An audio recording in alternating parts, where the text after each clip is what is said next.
2013तले कथित मायनिंग स्कॅमात आदलो मुख्यमंत्री दिगंबर कामत आणि आदलो मायन संचालक अरविंद लोलयेकाराची SIT मुखार परत चौकशी सुरू जाल्या। अटकेची शक्यताय मतीत धरून SIT कडेन वचचे पयलींच दिगंबर कामतीन सोमारा सकाळी पणजे जिल्लो सत्र न्यायालयात अटकपूर्व जामिनाक अर्ज घालो। Kamat has been granted interim bail.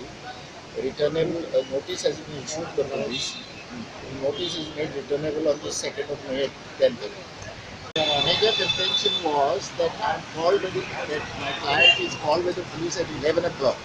Therefore, it is necessary to find out what is what and protect his liberty. जामीन मेळे उपरांत कोर्टाचे भायर येवन उलयतना दिगंबर म्हणटा ही गजाल आपल्याक नवी न्ही। I am fighting a battle. I have fought one battle. I am fighting now second battle. जामीन मेळे उपरांत कामत SIT मुखार पावलो। SITन सुमार 3 वरां ताची चौकशी केली।